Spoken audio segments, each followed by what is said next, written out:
Hello everyone, welcome to my channel. जैसा कि आप सबको पता है कि पंजाब में लेक्चरर कैडर की पोस्ट आउट हो चुकी है, तो हम उसकी प्रिपरेशन कर रहे हैं। तो हम कॉमर्स सब्जेक्ट की प्रिपरेशन कर रहे हैं। आज हम फिर करेंगे फाइनेंशियल अकाउंटिंग का टॉपिक। प्रीवियस वीडियो में भी हमने फाइनेंशियल अकाउंटिंग ही डिस्कस किया था। मेजरली आज हम रेशियो एनालिसिस के क्वेश्चन करेंगे। तो हम स्टार्ट करते हैं अपनी वीडियो। कोई भी डाउट होगा तो आप कमेंट करके डिस्कस कर लेना।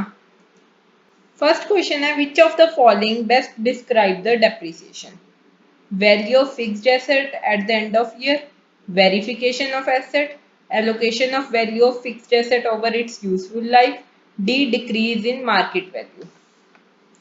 देखो डेप्रिसिएशन क्या है, वो कह रहे हैं value of fixed asset at the end of year, verification of asset, allocation of value of fixed asset over useful life, decrease in market value.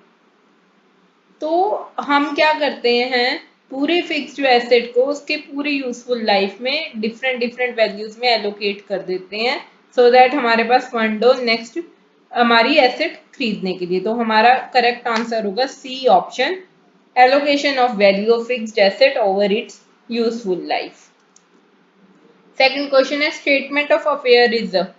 Statement of affair को क्या कहते हैं? Statement of income and expenditure, statement of assets and liabilities, summary of cash transaction, summary of credit transaction. तो इसको हम कहते हैं summary of cash transaction. ये कैश की सारी ट्रांजैक्शन को रिकॉर्ड करता है। थर्ड क्वेश्चन है, if the books of accounts kept under single entry system, opening stock is ascertained by preparing। हम ओपनिंग स्टॉक कैसे निकालते हैं? ओपनिंग स्टॉक अकाउंट से, स्टॉक रजिस्टर से, मेमोरेंडम ट्रेडिंग अकाउंट से, ओपनिंग स्टेटमेंट ऑफ अफेयर से।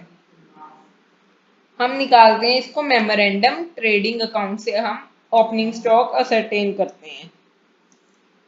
Date equity ratio is, debt equity ratio क्या है? A operating ratio, B liquidity ratio, C solvency ratio, D activity ratio. It is the solvency ratio. Solvency ratio में हम देखते हैं कि company date पे कैसे कर सकती है, कितनी सॉल्वेंट है अपने डेट को रीपेमेंट करने के लिए, वो चेक करते हैं हम सॉल्वेंसी रेशियोज में। Patent and copyright fall under the category of. Patent और कॉपीराइट क्या होते हैं? Fictitious asset, current assets, intangible asset, tangible asset. तो पेटेंट और कॉपीराइट हमारे होते हैं इंटेंजिबल एसेट्स। इंटेंजिबल एसेट्स वो होते हैं विच कांट बी टच, हम उनको फिजिकली टच नहीं कर सकते इन एसेट्स को। आइडियल क्विक रेशियो क्या है? क्विक रेशियो क्या होती है? Quick asset divide by current liability. इसकी आइडियल रेशियो क्या है? 1:1, 2:1, 1:2, डी 1:3। इसकी आइडियल रेशियो है 1:1। सेवेंथ क्वेश्चन है, if current ratio is 2:1 after payment of creditor ratio will. अगर करंट रेशियो अभी 2:1 है, हम क्रेडिटर्स को पेमेंट दे देते हैं, तो रेशियो क्या रहेगी? डिक्रीज होगी, इंक्रीज होगी, चेंज, नो चेंज होगा, नन ऑफ द अबव होगा। क्या होगा हमारा? देखो जब हम रीपेमेंट करेंगे तो हमारा क्या क्या डिक्रीज होगा? एक तो क्रेडिटर डिक्रीज हो जाएंगे और कैश भी डिक्रीज होगा। सपोज हमारी पहले करंट एसेट थी 1 लाख और करंट लाइबिलिटी थी हमारी 2,50,000। अब हमने 20,000 की पेमेंट कर दी क्रेडिटर की, मीन्स अब करंट एसेट्स कितनी रहेगी? 80,000 और करंट लाइबिलिटी कितनी रहेगी? 2,30,000। अब जब इसको डिवाइड कर देंगे तो ये करंट एसेट्स हमारी, करंट रेशियो हमारी इंक्रीज हो जाएगी। इसमें एट्थ क्वेश्चन है, if current ratio is 2:1 after the purchase of goods on credit ratio will decrease, increase, no change, none of these. अगर हम क्रेडिट पे लेंगे तो हमारे क्रेडिटर्स क्या होंगे? इंक्रीज हो जाएंगे। क्रेडिटर इंक्रीज होंगे, क्रेडिटर कहाँ पे आते? Current liability. करंट रेशियो में हमारा फॉर्मूला होता है current assets divide by current liability. अब करंट लाइबिलिटी इंक्रीज होगी तो हमारी करंट रेशो क्या हो जाएगी, इंक्रीज। अब 9th क्वेश्चन है debt equity ratio is. Debt equity ratio क्या है, short term debt divide by share holder fund, B long term debt share holder fund, C share holder fund divide by long term debt, D long term debt plus short term debts divide by share holder fund. तो debt equity ratio देखो हमारा name से ही clear है, debt means long term debt, equity means share holder fund. तो हमारा right answer आएगा B long term debt divide by share holder fund. 10th question है debt equity ratio is 1:2, which of the following transaction will increase it. अगर हमारी date equity ratio 1:2 है, किस कारण से वो बढ़ जाएगी, issue of new share for cash, issue of debenture, redemption of debenture, credit purchase. तो किसके कारण बढ़ेगी, अगर हम डिबेंचर लॉन्ग टर्म डेट को इंक्रीज कर देंगे तो बी ऑप्शन है issue of debenture. 11th question है loss on the sale of asset is shown in. देखो कोई भी लॉस हो तो हम कहाँ शो करते हैं, हम शो करते हैं उसको पी एंड एल अकाउंट में। यहाँ पे क्या ऑप्शन दी, credit side of trial balance, P and L, appropriation account, trading account, none of this. तो ये तीनों ही हमारे रॉन्ग है, तो हमारा आंसर आएगा D none of the above. 12th question है if inventory turnover ratio is divided into 365 it becomes a measure of average collection period, average age of inventory, sales turnover, debtor ageing. अगर हम 365 से divide करेंगे तो क्या बनेगा, वो average age of inventory.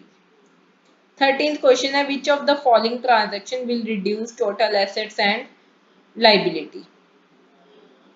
हमें बताना है कि किसके कारण, ट्रांजैक्शन के कारण हमारी टोटल एसेट और लाइबिलिटी दोनों रिड्यूस हो। Asset purchase in cash, purchase goods on credit, repayment of loan, subsidy received from the government। अगर हम पेमेंट रीपेमेंट करेंगे लोन की, उसके कारण हमारा क्योंकि कैश भी कम हो जाएगा और करंट लाइबिलिटीज भी कम हो जाएंगी, सो हमारी एसेट्स भी कम हो जाएंगी और लाइबिलिटी भी कम हो जाएगी। 14th क्वेश्चन है preliminary expenses are example of. Preliminary expenses क्या होते हैं, A fixed asset, B tangible asset, C intangible asset, D fictitious asset. तो हमारे preliminary expenses are the example of fictitious asset. ध्यान रखते हैं फिक्टिशियस एसेट्स में आते हैं प्रीलिमिनरी एक्सपेंसेस। प्रीलिमिनरी एक्सपेंसेस क्या होते हैं, जब हम बिजनेस को स्टार्ट करते हैं तब जो एक्सपेंसेस होते हैं उनको हम प्रीलिमिनरी एक्सपेंसेस कहते हैं। 15th क्वेश्चन है ratio which reflect managerial efficiency in handling asset is turnover ratio, solvency ratio, profitability ratio, coverage ratio. देखो यहाँ पे हम बात किसकी की है, मैनेजरियल एफिशिएंसी की बात की है। मैनेजरियल एफिशिएंसी कैसे पता चलेगी, जो टर्नओवर रेशियोज होती हैं। तो देखो टर्नओवर रेशियोज कौन सी होती हैं, debtor turnover ratio, creditor turnover ratio, inventory turnover ratio. इन सब से क्या पता चलता है, मैनेजरियल एफिशिएंसी का ही पता चलता है कि वर्क हमारा बिजनेस में कितना अच्छे से हो रहा है। तो हमारा मैनेजरियल एफिशिएंसी के लिए हम देखते हैं टर्नओवर रेशियोज। 16th क्वेश्चन है return on investment is the turnover ratio, solvency ratio, profitability ratio, coverage ratio. देखो रिटर्न ऑन इन्वेस्टमेंट है, ये हमारी होगी प्रॉफिटेबिलिटी रेशियो, ध्यान रखना ये। 17th क्वेश्चन है return on equity is also called. Return on equity को क्या कहेंगे, return on investment, net profit ratio, gross profit ratio, return on net worth. देखो इक्विटी को हम नेटवर्थ भी कह सकते हैं, तो हमारा सही आंसर होगा D option, return on net worth. 18th question है when a fixed asset is brought as hire purchase interest element is classified under dash activity, loan element is classified under dash activity. देखो fixed asset आ रही है हम interest element कहाँ दिखाएंगे? Interest कहाँ पे आएगा? हायर परचेज पे है ना। और लोन एलिमेंट कहाँ आएगा? ऑप्शन ए है ऑपरेटिंग और financing, B option financing investing, C option investing operating, D option investing and financing. देखो लास्ट में तुम्हें क्वेश्चन का आंसर सीधे सीधे मिल रहा है। यहाँ पे देखो सेकंड ब्लैंक में पूछा लोन एलिमेंट कहाँ आएगा। तुम्हें लोन एलिमेंट पता है हमारा हमेशा इन्वेस्टिंग में आता है, तो इन्वेस्टिंग लास्ट में का ब्लैंक में एक ही ऑप्शन पे है, तो फर्स्ट ऑप्शन पे क्या आ जाएगा? फाइनेंसिंग। क्लियर है? अब 19th क्वेश्चन है NPV is the tool used for. NPV means net present value.